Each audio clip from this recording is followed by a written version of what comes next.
Hey, everybody. Welcome back to another episode of the Hunt, Lift, Eat podcast, brought to you by Hunt, Lift, Eat Official. I'm Carter here once again with Kerri McAllister, 2 days in a row in the co-host chat. What's up, dude? We got one tomorrow, too. Yeah, we do. We got two. We're cranking them out, dude. Dang. Cranking them out. Yeah. Fill in the bank. When producer Cole says we need episodes, we crack. Yeah. We get to work there. Yeah, but stoked to have a guest recent to the podcast back again, Whitney Tramel, back, host of the Wild Strength podcast, here for a full lengther. Yeah, round two, and hopefully we can dive in a little bit deeper into some of the things from the first one. But yeah, I'm stoked to be back on here. Thanks for having me. Yeah, stoked to have you. HLE team member, host of your own podcast, certified strength and conditioning. I don't know what all those letters mean that you have, but you sure do have a lot of them. Yeah, they're unimportant. Yeah. Yeah, happy to have you back. This has been a long time coming. We had a lot of good feedback from the tips episode that we did with you. Do you want to kind of recap? We talked a little bit about prepping for hunting season, but do you want to recap a little what we talked about? Yeah, I think we kind of just mostly dove into kind of the main question there was how to prepare for hunting season. And I think most people, when you think about preparing for hunting season, you think about just like your typical backcountry hunter who's backpacking in for days at a time. But I mean, training is equally as important for the tree stand hunter as it is for the blind hunter. Just staying fit. I think I might have even mentioned in that episode, like the more fit that we are, the more we're able to control our heart rate in like a high stress setting. And to me, a high stress setting is when I have a big buck in front of me. And so just being able to prepare for all of the situations that we might find ourselves in as a hunter, and really how training and just being physically fit can benefit those situations. So that was, a fun one to talk about. That's awesome. I love how you mentioned the whitetail guys too, man, because everybody talks about, fitness for hunting. It's all backcountry. And I'm like, dude, you come out and do it and be fat. It's not going to work out. Yeah. And I'll preface this, but I'm doing a seminar for Hunt, Lift, Eat members. And that's one thing that I touch on for that is, you have to be strong to be able to drag a deer out, or you have to have endurance to bring your tree stand in and bring it back out. And so it's equally as important. And I think maybe the Western style hunters don't think so, but I've done a little bit of both. So I would agree that it's equally as beneficial. Yeah. Well, there's definitely lazy and out of shape hunters, no matter what corner of the U.S. you go to, right? Sure, yeah. I've seen them in Montana and Wyoming and Colorado as much as I have, at the diners of Appalachia after they climb down out of their tree stands at 9:30 in the morning because they don't see anything. But there's plenty of fat road hunters out west too, and it's part of our duty and part of our individual ethics, right? If we want to be the best hunters possible, to take our fitness seriously so that we can do what we need to do whenever that time is necessary.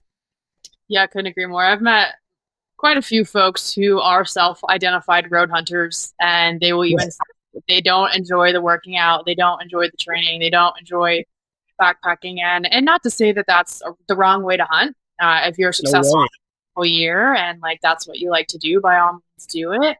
But I think that there has to come a time where remove hunting entirely, whether you have kids or a family or whatever, that fitness plays a role in life too, right? You don't just have to prepare physically for the hunt that you're going on, but I think training is important to do year round, no matter what you do for work or what your hobbies are. Absolutely. Yeah. I mean, being out of shape just sucks. Life hurts a lot more when you're not in shape. For sure. Yeah. I couldn't agree more. And funny, I get questions all the time about like, what should I do for knee pain or for back pain or for all of these things? And yeah, there are things that you can be doing in the gym to help mitigate the pain that you're experiencing. But I think sometimes people get to a point where it's too late to do those things. And then now, some people can point to themselves. But now, you're to a point where maybe it's too late. And so I almost have to be like, maybe seek medical advice first. And then we'll find what you can do in the gym once you've kind of gotten answers for that. But Yeah, I do get that relatively often because like load carriage, we look at it a lot in military research, and like kind of a big reason why I got into training for the outdoors is because um, my background is in working with military and law enforcement and fire, and the way we train those folks are very similar to the way that we're going to train your everyday hunter. Yeah. And they experience a lot of the same pains, a lot of the same injuries that we would maybe in hunting. But same thing, I tell them, like, you've kind of gotten a little bit too far into the pain and the injury that you have. So seek medical advice, and then we can find a way to help you. Yeah. Yeah, absolutely. That's where I'm at. I've sought medical advice, and now I'm trying to get back in the gym and just be awesome. Yeah. Oh, yeah. Go. Awesome. You can certainly. Yeah. Be Now, talk to me pain-free. a little bit about your military experience. We talked a little bit before when we were in Denver together at the expo, but because we Yeah.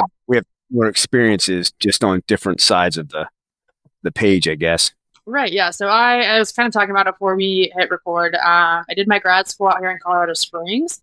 And my advisor for my grad program at the time did a lot of his research and work with military, fire, law enforcement. And so, funny enough, I'll kind of rewind a little bit before then. So, my dad was a DEA agent, and he passed when I was younger.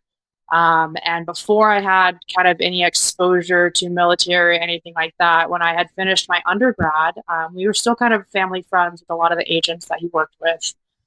And I had reached out to like someone who was at the academy in Quantico, and I was like, "Hey, like I'm a recently certified strength coach. Like, I think it'd be really cool to work with DEA agents." And personally, like my dad passed in a training related incident, so it was like something that I felt, and still to this day feel really called to do. And they were super on board, but just didn't know quite how they were gonna include something like that in the workings of their training. So fast forward a little bit, I go to grad school, and I meet my advisor who does a lot of work with military. And they had kind of an open position with 10th Group at Fort Carson.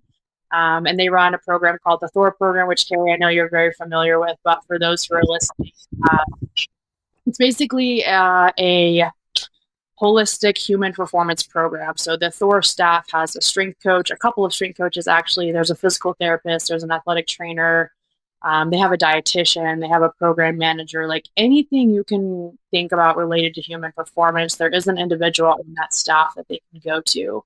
And so that was my first exposure to working with military and with like such high level individuals too. Like the working with special operations is always like a special place in my heart because I have the utmost respect not only for what they do, but for the effort that they put into everything that they do. I think there I learned more often than not. It is like, how can I dial things back? Because you're kind of going balls to the wall all the time. Like, how can I get you to slow down a little bit?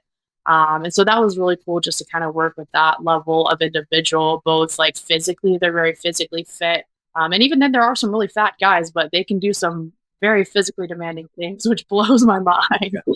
Unfortunately, that's true. There are fat Green Berets. Yeah, it's definitely a thing. But like, I think their mental and cognitive ability to just push through anything, like I think that's admirable. And so, like they might not look the most fit, but they're definitely hanging in with the guy who does look the most fit. So that was always really cool to see. But yeah, that was really my first exposure to kind of working with military, and I've worked with that population ever since. So it's going on like 5 or 6 years now.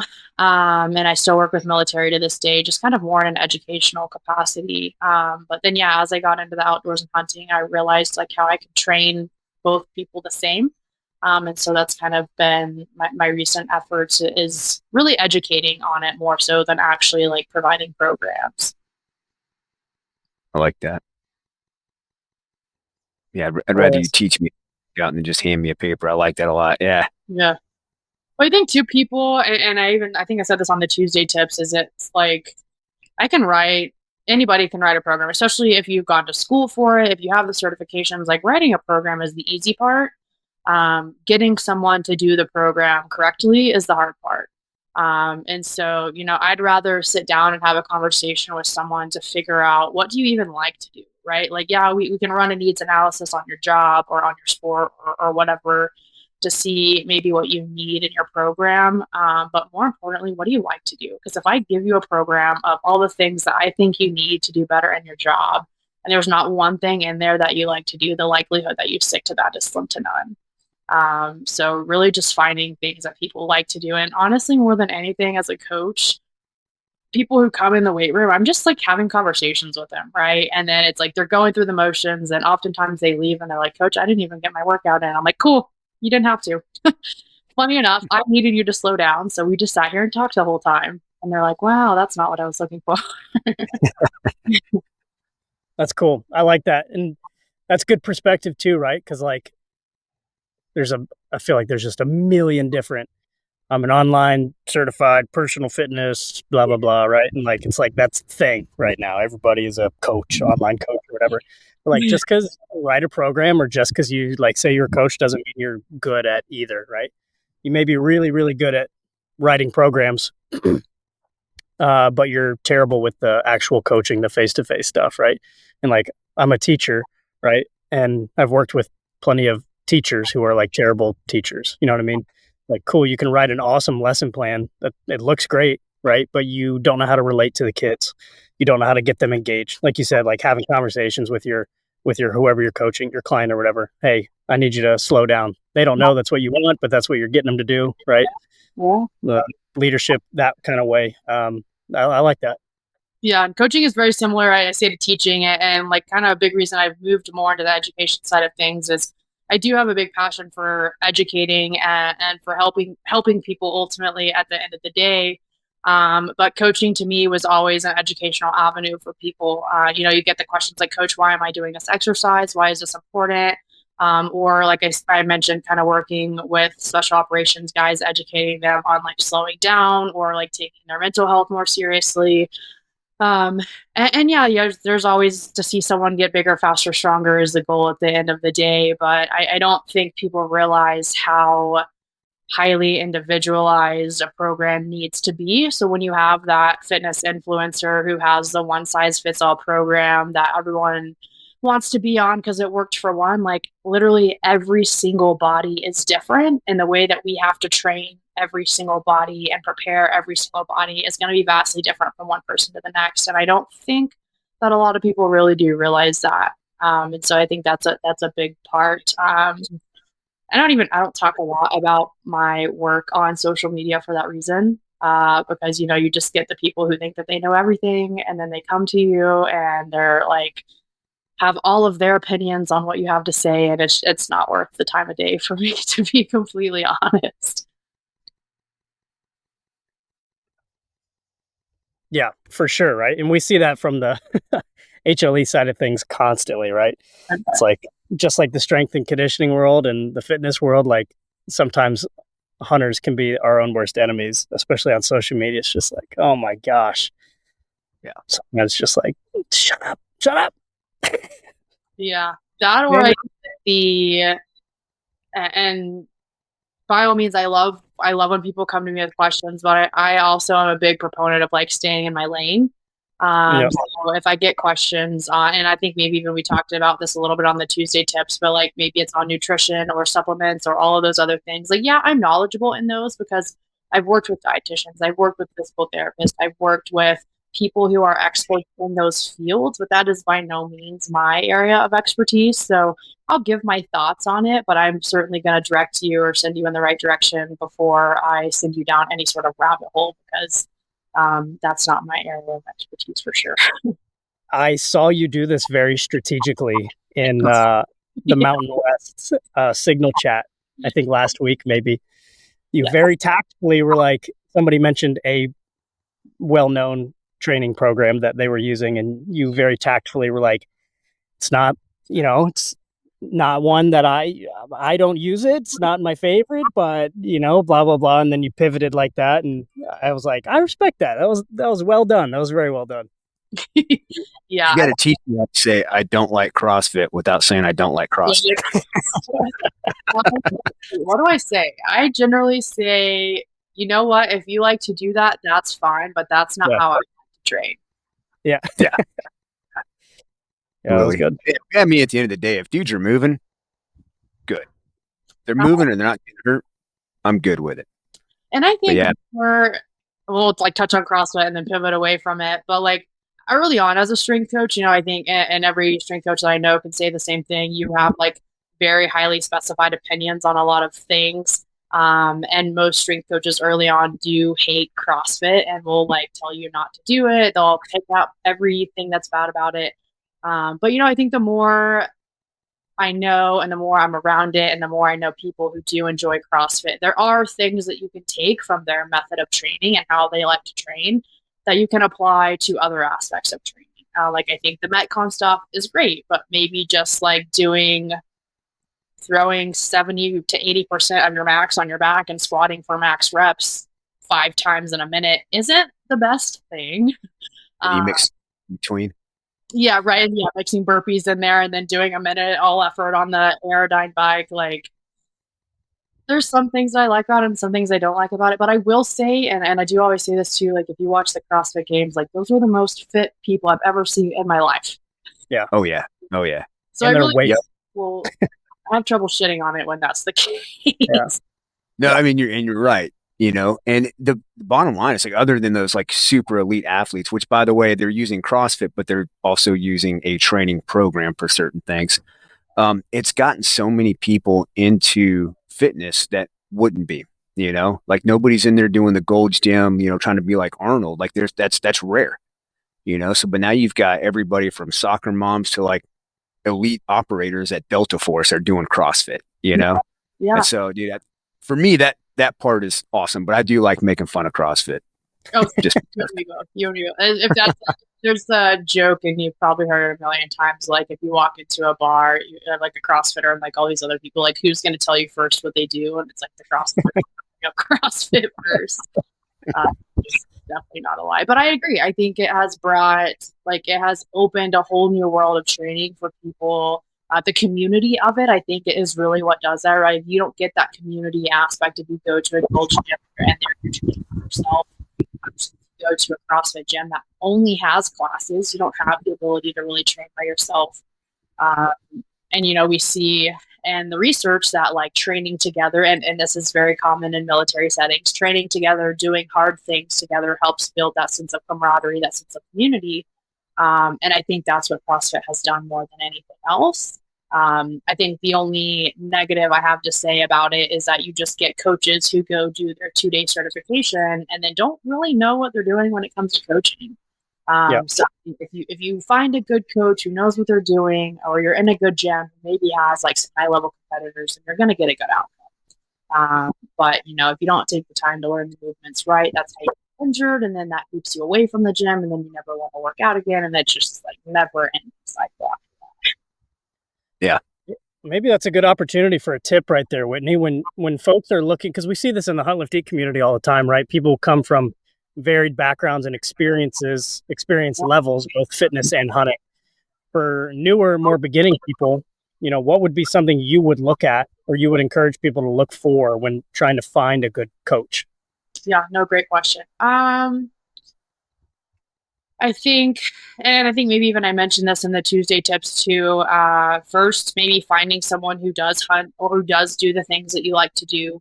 And then maybe if you can't find that in your area, sit down with someone who's willing to talk, right? Like, so there are trainers who have like I said, their one size fits all program.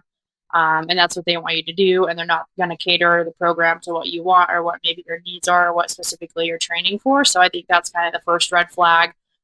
Is if you do find a trainer specifically, make sure that they're open to building something for you and something that works for you, versus like, hey, here's what my last client did, and then just gives you that. So make sure you're finding someone who's willing to kind of cater to you. If you are looking for more of like the gym or the class style setting, I have absolutely nothing against those. Like I said, I think that helps build that sense of like community and camaraderie. So I think those are great. Finding people who've maybe been to that gym before and who can attest to those classes, make sure you have a coach who has different certifications, and has been doing it for years or a long period of time. And so a way to kind of find that out is just like, hey, I found this gym online, I'm local, I want to come in and like sit down and talk to a coach and ask some questions. And you can kind of ask them what their experience is, maybe what their background is, how long have they been doing this for. certain certifications that they may or may not have. And that can kind of help that legitimacy of maybe a program or a gym that you're looking for. But definitely, like, I would just say more than anything, ask questions and do a little bit of research into what you're getting yourself into versus finding the next gym or the next trainer that's on Instagram that looks cool because the cool guy goes there. Usually those are the least best options. Like that. Don't just look for the cool guy. That's right. Unless it's Kerri. Unless it's yeah, for sure. Then I'll right. be to Whitney for a program. What was that? I said, then I'll go to Whitney for a program. Right. And then all the cool guys come here because Kerri came here. So I think, yeah, go ahead. Go ahead. Sorry. No, you're good. Yeah. So I think, what you said, talking to these coaches, I think another important aspect is like, do you like talking to the person? Because I've gone through coaches online that I'm like, every time I talk to you, I want to reach through the phone and punch you in the mouth. Probably not a great coach for me. Having that kind of personal, that chemistry, I guess, I think is also important. Yeah, I think that's huge, and that's one thing that I've kind of always prided myself in as a coach is, like, say I'm sitting in an interview for a job and they're like, what is one of your strengths?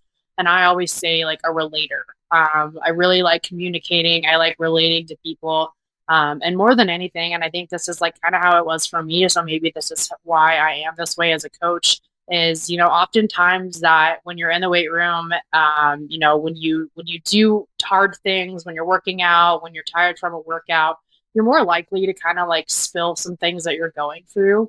And so if you have that coach who's there, who's just willing to listen to what you want to talk about and willing to listen about things that you're going through. And I've had times where I've stayed after a session with athletes or with soldiers or whomever just to sit there and talk with them, and providing that, I'm going to call it like a safe space, but providing that space for someone to continue to show up. Because working out is a very vulnerable experience, especially if you've never done it before, if you're new to it, or if you're not confident in your capabilities. Having someone watch you or at least like keep tabs on you, if it's like a remote coach type thing, that's a very vulnerable thing to do because you're seeing basically someone's watching you fail at all times. Whether it doesn't necessarily mean that you failed a rep or whatever, but like you might not be great at what you're doing. And so feeling that sense of safety, whether it is just to show up and train or for that, just take it a little bit further where you can have that communication with people. And I think that's like, I've gone back and forth of whether or not I want to start my own like training and programming for people. And the biggest deterrent for me has been because I am so serious about the like building relationship part of it, is like, do I have enough time and space to build those relationships outside of work and other things that I'm doing? Because that takes, to me, like that's something that I would really want to invest a lot of time into. And so if I can't do that, then I feel like I'm not able to give it my best abilities. Yeah, definitely. I mean, coaches tend to turn into almost like therapists, because, people say, oh, working out saved my life, or it's, good for my mental health. It's not just the moving aspect. Yeah. It's like all the stuff that you talked about. But, and then you talk about, having the bandwidth for bringing on these clients, because you are a relator. You're a pretty busy person, aren't you? Like you've got your podcast, you're in school still, right? You're going for your PhD. Yep. Yeah. So I do my podcast, which I've had to make that kind of manageable. Like I only do it every other week. And I know people are like, oh, like you could build it a lot faster if you're posting more regularly. But I'm like, I have so many other things going on outside of that I just have to keep it manageable. And then I am still in school. I'm working on my PhD. And so my research there is related to tactical. So I'm looking it's in health sciences and medicine, but my research emphasis is in stress and stress physiology. And so looking at what stress are we experiencing in high stress tasks and environments that like specifically my data is collected in law enforcement, but just what these personnel, the situations that they might find themselves in. And then long term, we see the stress that they're experiencing. We're assessing different measures of stress. But more long-term, what can we do about the stress that we're experiencing, i.e. through fitness, through nutrition, through sleep, through social connections, through spirituality, like what are these different things that we can do to, people like to say mitigate stress. I prefer to use the term optimize stress because we're always going to have stress no matter what. Like there's no avoiding stress as much as I would like to think that we can avoid stress. There's no avoiding it. So what can we do to optimize the stress that we're experiencing? So that's kind of where my research emphasis is. And then I have a full-time job too. Surprise. Kerri, have you ever been in a stressful environment before? Couple. This guy might be a I good was candidate. going to tell you, if you need somebody, you need a lab rat or something. I've been He's your told guy. by the guys who helped kind of coin the term operator syndrome that I am the poster boy of operator syndrome. I love that for you. Somebody, here I am. That's good to know. That's That's both good and fascinating. bad for you. Yeah. Well, and you talked about like the stresses and like what to do through fitness, nutrition, all these other stuff. Like, so when I medically retired after 20 years, like a little over 20, and I was in fact a barely walking, more like hobbling poster boy of operator syndrome. And since I've gotten out, I've had time to kind of really talk to people like you. I've had Thor in the past, but they're mostly focused on the operational force, right? So like I'm no longer getting after it. So like it's not that I'm not important, but I'm not the priority, right? Right. But so now that I've retired and I'm talking to people like you and I'm learning, I'm doing my own research, and none of this is like I'm not an expert, but I have improved my life drastically through not just being in the gym, but the type of fitness that I'm doing. I'm actually training because I'm training for hunting, right? So I'm following a periodization, like linear strength program for it. My nutrition is better than it ever has been. And that was by a fluke. It's helped with a lot of like chronic pain and things like that. I started eating the way I do because of drinking bad water in Africa and my guts just being just destroyed. But it's helped with that. And it's helped with like, diagnosis of PTSD. I don't think I have an issue anymore. I mean, maybe I do. I don't know. Right. But like, I feel so much better. Right. And it's because of really taking the time and deep diving into a lot of stuff that you're working on. So yeah, if you definitely ever want to talk about that, I went from poster child of operator syndrome to thriving. Yeah, I feel pretty fucking awesome. Yeah. No, and I love that.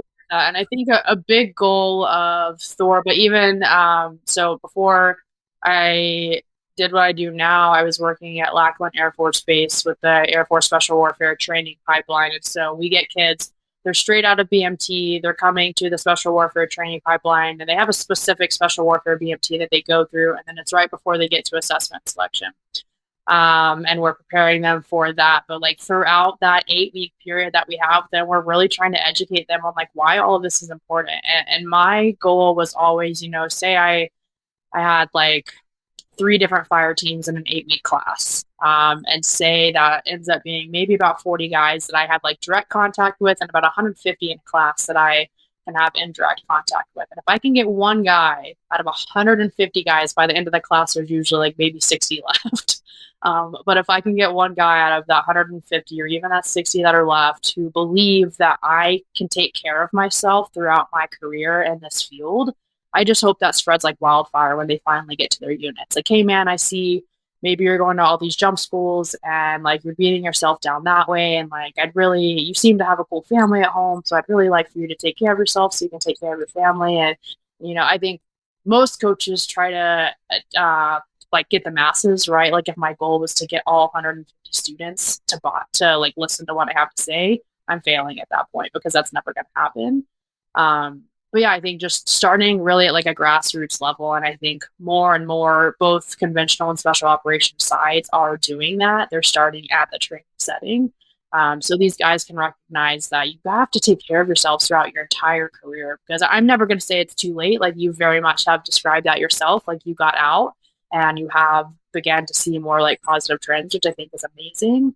But it could also be the case that people retire or medically retire, and then like maybe a year later, life gets the best of them, and that was all that they got. All they got to do was their job, and maybe it was too late at that point. So definitely the earlier the better, but I love to hear that you've been able to kind of turn things around, and I think that's awesome. Yeah, absolutely. And this population that we've both been a part of, like suicide rates are through the roof.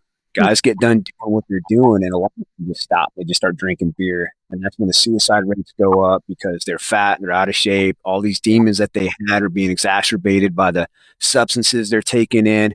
They're no longer working out. They've got nothing to fight for, right? And I think that's a huge problem that we have. And then, you mentioned getting a hold of these kids right after basic. I know the Special Forces Regiment, at least, I don't know about everybody else, they're starting to do that too. So as kids are coming through, they get selected and they're going to the qualification course, or is getting a hold of them like right away and starting to teach these things. And I'd love to see these guys get to do what I did over 20 years and not have a limp, not have to sleep with a heating pad, to do the thing, not be just as beat to shit as I am, because I wish I had someone like you when I first started playing this game, but I was over halfway through my career before Thor got a hold of me. Yeah. Better late than never. Yeah. Yeah. Well, and like I said, the education piece, man, I'm getting better. I'm getting smarter, and I'm going back and re-listening in my head to some of the stuff that my coaches and nutritionists and all that tried to tell me before. And I'm just like, cool, bro, I got to go. Yeah. Yeah. And I think it's also being open to listening, right? Because I very much run into guys who think that they know everything. They listen to the latest Huberman podcast or the latest Jocko Willink or whatever it is that they're listening to, and they've learned, quote unquote, learned everything that way. And I'm not discrediting Huberman by any means. Like, he very much has the educational background to be talking about the things that he talks about. But like, to sit down and have an actual face-to-face conversation with someone who has been through it, who has worked with people of your caliber, who like kind of know what goes on, like, for you to discredit that or cannot listen to that, you're doing yourself a disservice.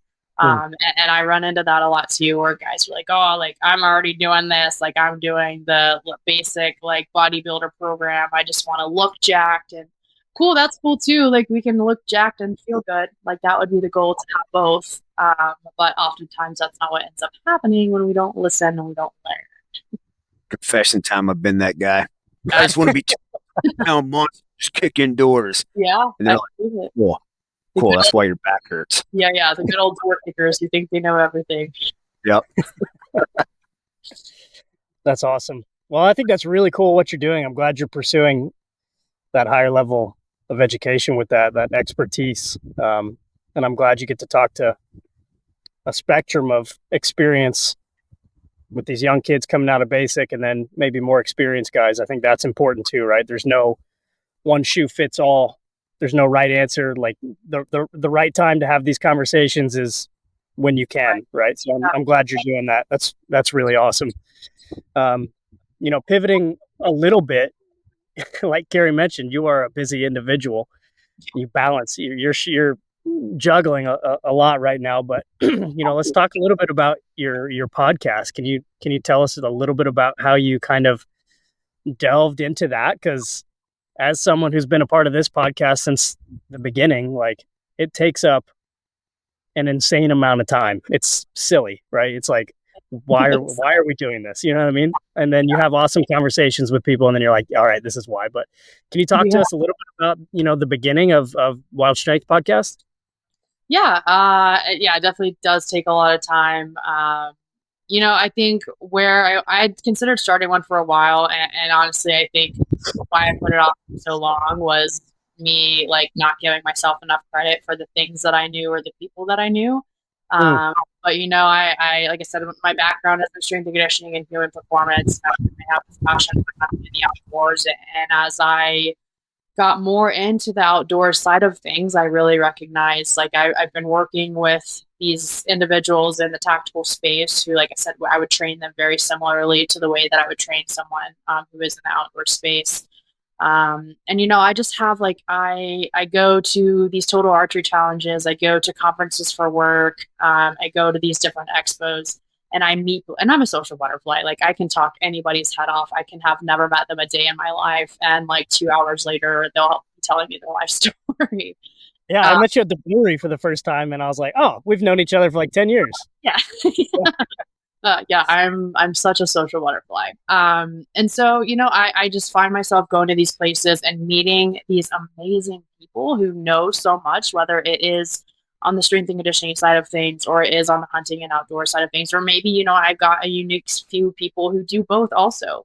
And so I would have conversations and I would leave these conversations like personally wishing that I recorded them for myself, because I just would like get so many little tidbits, as a relatively new hunter. I'm asking questions about hunting and trying to learn things and figure things out. And so I'm like, man, I wish that I recorded that so like I could go back and listen to that later, because I know I'm gonna forget some part of this conversation at some point. And same thing with training and strength and conditioning. I have such amazing friends in that field and in that space who know so much and are very knowledgeable. And I'm like, man, it's like I said, my passion is to educate. And so my thought with that was to have people on who know way more than I know, and have them on and ask all the right questions. And I hope that, like, once again, my mindset is the same with the podcast, is that if one person listens to it, to each episode and like take something away from it and is able to apply that to their lives, then I've done my job, and that's all I wanted to do with the podcast. And it's very much still just a passion project. I don't really market it at all. The marketing, I think, is probably the hardest part. But I'm a big proponent of, if I stay genuine and to myself, and have genuine people on there and genuine conversations, that I'd rather have genuine slow growth than just like have a bunch of random people on there for shits and giggles that end up being like maybe crappy conversations, but I posted them anyways and I marketed it. So yeah, it's just a passion project right now, but I love it more than anything. And I've had some incredible guests on there, and I hope that I only continue to have more good. Yeah, 100%. And I hope folks go listen to it, because like you mentioned, like I'd want to commend you on your authenticity and the organicness of the conversations, because that's where it's at, right? Like, I'm no expert. Dude, I'm the freaking host of the Hunt Lift Eat podcast. I am like not in the best shape in the world. I'm an average hunter. Like, I've made so many mistakes. And starting off, when Luke was like, "Hey, you're gonna host this," I'm too busy. I'll come in whenever I need to. I was like, and I was just like crushed with like this imposter syndrome, which, you may be able to relate to. Like you're like, am I qualified to talk to these people? It can be tough, but big kudos to you for your platform. You have some really cool conversations over there on your podcast. Yeah, I think I even said this, like, when you were asking about like what to talk about on Tuesday tips, like I never have any plan for those episodes. Like, I'll ask, hey, like, would you want to be on? And like, cool, what do you want to talk about? I'm like, I don't know, we'll figure it out when we get started. Yeah, it'll be all right. I know enough about you to, like, if the conversation is slow, I can like gear the conversation in a certain way. But I never have a plan. I start with walk-up songs and I end with like what is well to you, and those are the only two things that are ever planned, and everything in between those two parts is just like conversation. Love it. It's my favorite. It's been fun. But just once again, it goes, I'm a social butterfly, and I ask a lot of questions. I've always like that kid in class at the front of the room and I have a question. So like that's always been me, and I love learning, and I also love like teaching other people things. So it's been really cool. I think almost a year now. Like October will probably be a year, I think. So coming up on the year for that, and it's been so much fun. So, any goals or dreams with the podcast? Because marketing, that's another full-time job that you need a team for. Yeah. But I don't know. People ask that all the time.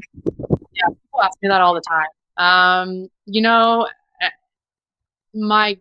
Like I said, my number one goal is education. It's something that I'm passionate about.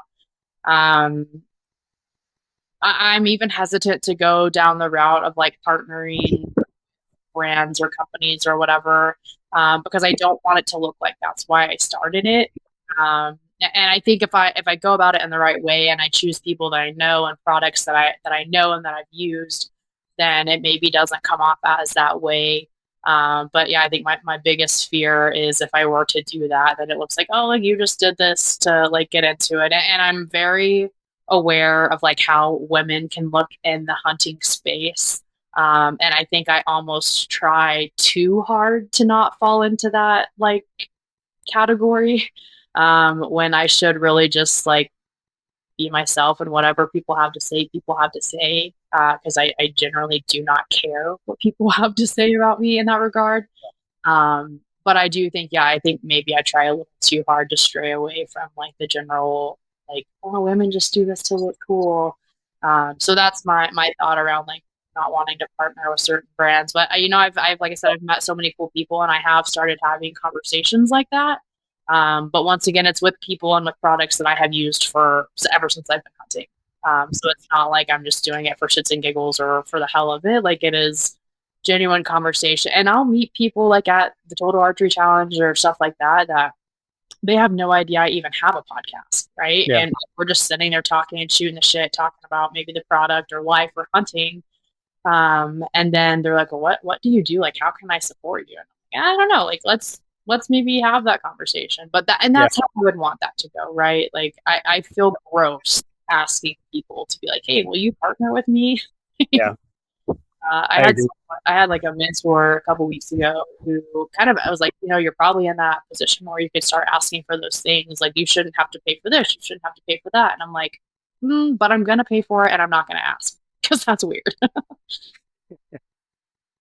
Because that's weird. Yeah, if it ever becomes like not fun and like if it ever became like business oriented about like money or branding or like whatever, I'd be like, gross, I'm out. You know what I mean?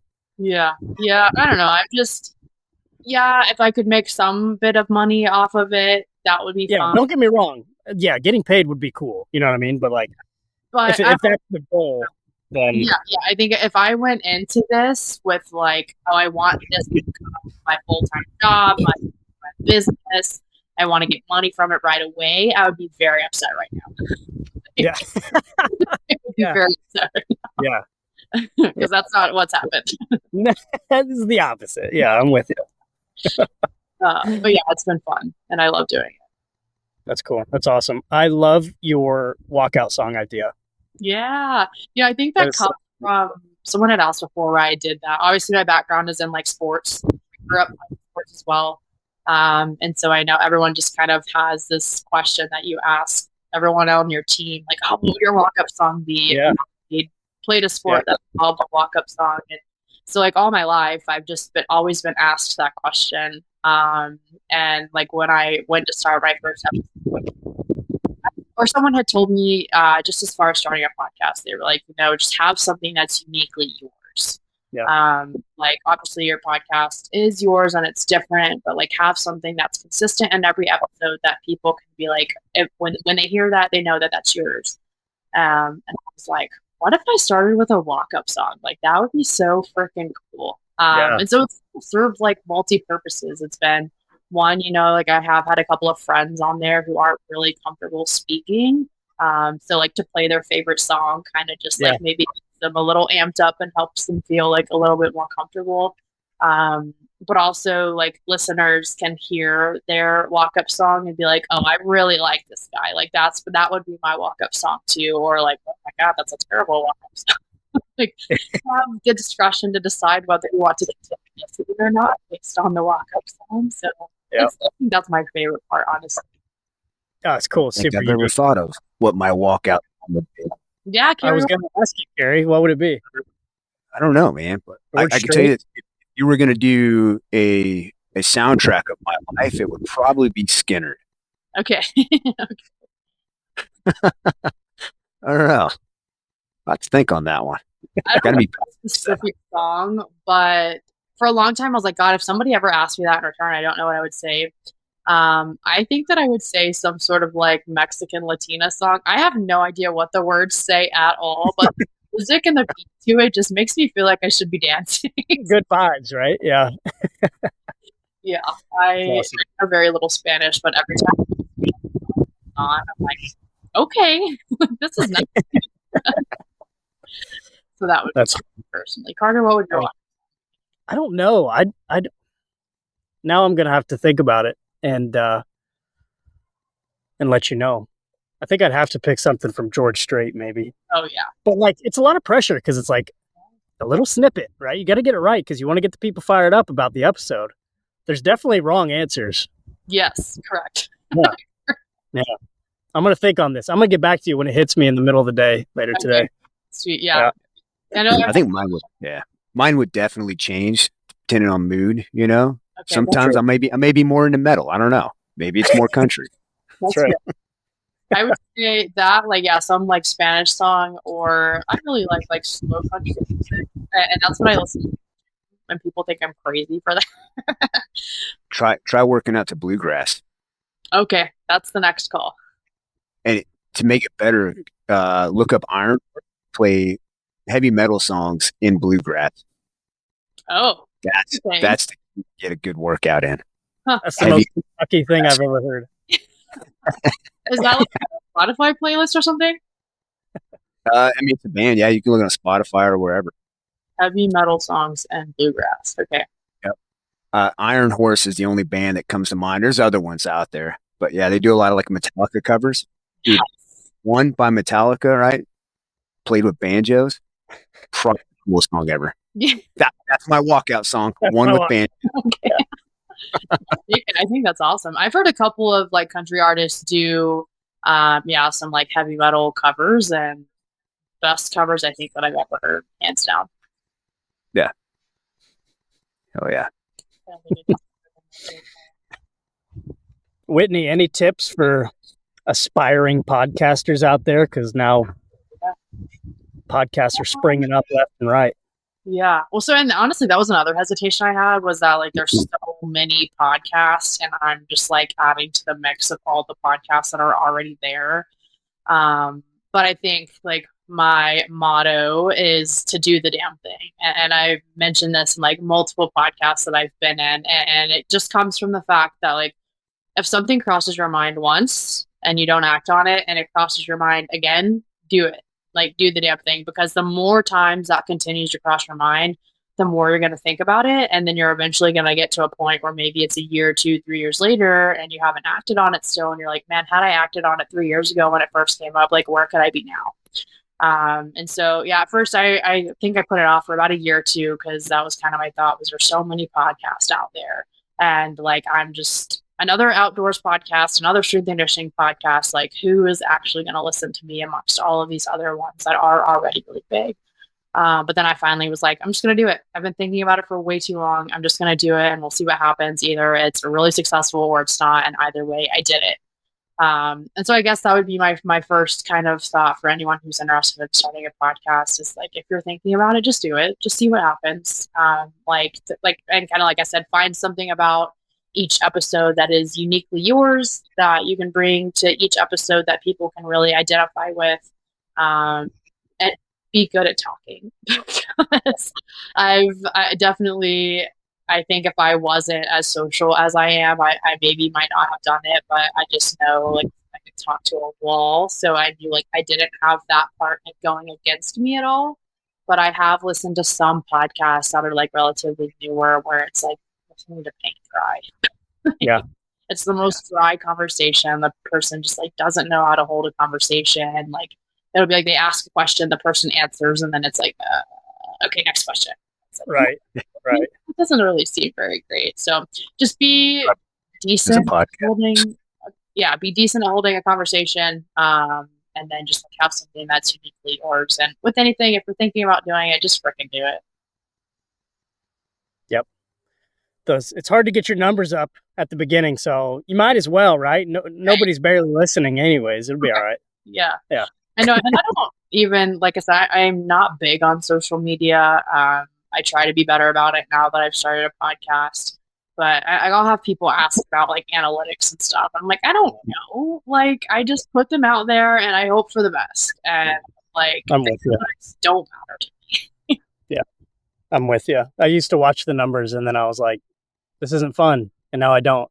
And it's a lot better. More fun, I know. Yeah. And I'm not like, God, I'm not competitive at all. Like, I know people who, I used to be very competitive. I think as I get older, I'm more competitive with myself. Like, how can I be better than I was yesterday? How can I be stronger than I was yesterday? But I don't know, when it comes to like, if I'm in competition with other, I don't know, I will never call myself an influencer. Oh my God, if anybody calls me that, I'll off myself. It's like the worst thing ever. But like, if I compared to other like other podcasts or all these other people who are on social media and like, oh, like they're growing faster than you or they have more followers than you or more listeners. Like, I do not care. Like, I could not be less competitive when it comes to that because I just like that does not drive me at all. If someone were to tell me that like, oh, this person is doing this and this is the cause of them growing, I would be like, cool. Yeah. Good for them. Good for them. Like I'm not competitive like that at all. I don't care enough, which I think is both good and bad. There's pros and cons to that. Yeah. I think it keeps you more genuine. You're going to continue doing what you want to do because that's what you want to do. Yeah, you know? Yeah. I've had one of he's a good friend of mine. He works at the bow shop here that I go to. And we were at the shooting range or archery range one time and I was shooting and I had 3 arrows left in my quiver from all the ones that I have lost. One was missing a fletching, one had like one was slightly bent from hitting a target, and then I had honestly one good arrow. Right. So I show up and he's like, "What? You got to get your shit together." And I was like, "What do you mean? Like, what are you trying to say?" He's like, "You are a podcaster now. You've had some like really decently big names on your podcast. Like maybe people are starting to know who you are. Like you really got to get dialed in and get your shit together." And I'm like, but that's not who I appreciate that. And I just told him, I was like, I appreciate that feedback. Like I love having people in my life who give me that honest, critical feedback. But I was like, but that's not who I am all the time. I don't always have it together. I don't always have my shit together. I don't always show up prepared. I'm always missing something. And I would rather show up that way than be the person who always shows up put together when that's not actually who I am. Yep. Yeah. So I feel that was a point for me where I was like, should I thought for a couple of days, I'm like, man, I do need to get my shit together. Should I get my shit together? Yeah, I definitely thought about that for a couple of days, and I'm like, but that's not. Maybe one day I do show up put together, and that was probably not on purpose. It's a good so far. I think if you just add a couple more arrows to your quiver, you'll be all right. Yeah. I might only have one good arrow, but if I have a full quiver, that's all that matters. Nobody needs to know that they're all 4 bad arrows. Yeah. Or I go, like a lot of times I'll go to these 3D shoots and I'll only bring a quiver full of arrows. And so if I like lose a couple in a shoot, like all my friends are like, well, if you brought more arrows, I'm like, well, I tend to think my thought is if I show up with less arrows, I have pressure to shoot better because I can't lose all of my arrows. But yeah, I always get shit like, Whitney, you showed up unprepared. Where are all your arrows? I'm like, they're here. I'll just use them. If you're already losing them, you bring more, you're going to lose those. That's more money down the drain. Exactly. If I lose all 5 in my quiver, then I can't lose anymore. That's okay. That's a good point. Can't argue with that. The only 3D shoot I went to this year was Math in Kentucky. Mm-hmm. And you got to take a ski lift to the top of the mountain. My arrows fell out of my quiver on the first ski lift. So I can't say anything about arrows, or I had to walk down the mountain, pick them up, and then keep walking down and get back on. The ski lift, get back. No. I can't say. Get your shit together, Kerri. Yeah. But then I wouldn't be genuine. That's a good point. Yeah. Hey, speaking of arrows and archery, Whitney, I just looked at the time. It's 53 minutes, and we haven't talked about hunting at all. I love that, actually. So, just real briefly, you've been at a bunch of tack shoots. What's your setup? What's your archery setup this year? Yeah, great question. I've kind of, for the longest time, I've been a if it ain't broke, don't fix it kind of person. I know some guys like to tinker. They like to play with different things. They like to see, what fletchings fly the best, what arrows fly the best, what arrow weight works best for them. I'm not much of a tinker historically, but I have been recently, really just because, like I said, I've kind of met different people through the different events that I'm going to, and just been like, hey, I'll try it out. So my current setup, and it is not to say that it'll stay like this because I'm also still looking at other things and possibly changing. But currently, my bow, I'm shooting a PSE Carbon Levitate. I actually won that one in a giveaway. Funny enough, Yeah. You win a lot of giveaways. Yeah, I've won so many, but I have such shitty luck outside of those giveaways. Like, I always tell people, I'm like, my luck in life is non-existent, but like I have won enough gear to go on a hunt Yeah. without having to buy anything, which is kind of Yeah. crazy. But yeah, it's PSC carbon levitate. I like it a lot. It shoots super fast. And that's kind of was my biggest draw to switching to that. The arrows that I'm running, they're from Whitewater Archery. But I'm first time ever using them actually was at Utah Tech this past weekend. Before that, I was running the Victory Vaps, which I actually love the Victory Vaps. Might even go back to those. They're a micro diameter arrow, and I just love the way that they fly. But I'm trying these new ones. I have a friend with Ullers Archery, and he built a custom arrow setup for me. He's kind of testing out a new insert system. So I'm running that insert system also. So that's kind of why I'm running these. What else am I showing? My release. You want to know what release I'm using? Yeah. For a thumb button release, when I first started shooting, I was using a finger release, and I felt like I was just really punchy with it. I couldn't control my shot very much, so I prefer a thumb release. And I've had this stand Onyx for almost 2 years now. I almost got a different release at TAC this past weekend, but it was one of those things where I've changed so much in my setup over the last month that I'm like, I'm just going to stick to the release that I have until I get everything else dialed in, and then I'll switch releases. I do want to shout out my string guy, Summit Bowstrings. He's in Texas, and he's actually really trying to get out west. He's built my strings ever since I've been shooting. But he just started his own company, Summit Bowstrings, and he's on Instagram. And he has kind of piloted this new, I won't spill all the beans for it, but he's kind of piloting a new string for hunters out west. So I highly recommend checking him out on Instagram and reaching out to him. Like I said, I've shot his strings since I've been shooting. I've never had any issues with them. The one time that I switched strings, I had issues.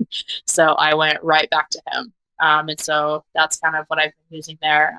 I think maybe that's everything. Oh, my sight. An UltraView. I just switched to an UltraView slider sight. I love it. The housing on it is amazing. I had the option sight before that, which I also do really like, but the housing on it wasn't great.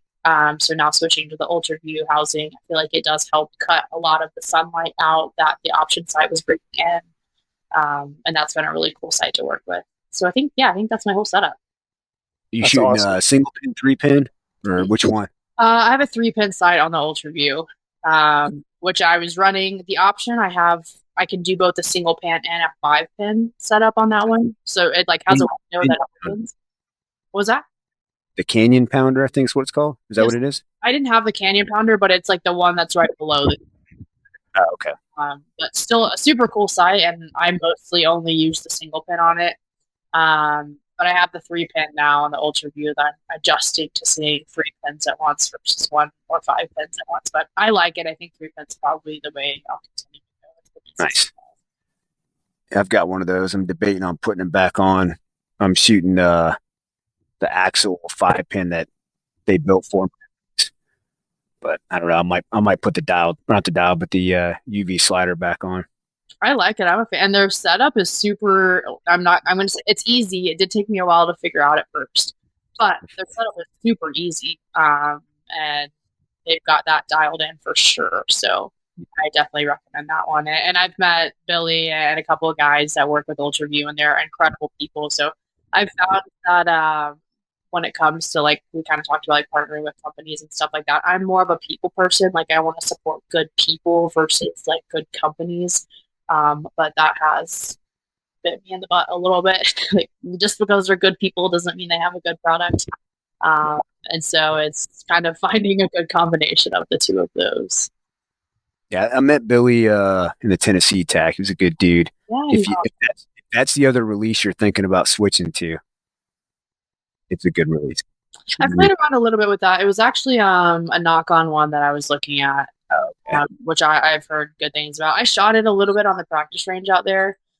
And I liked it. Like I said, it was just, I've changed so much recently that I was like, okay, let me just We get everything else dialed in, and then I'll switch to a new release. So probably after this season, I'll switch to a different release.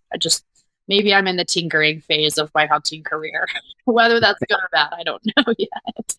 That's the thing about archery. You just tinker and tinker and tinker. Then you get target panic and you have to start all over from the beginning. That's what this week. Yeah. I know we're coming on the end here, so I'm going to end with a funny story around target panic, actually.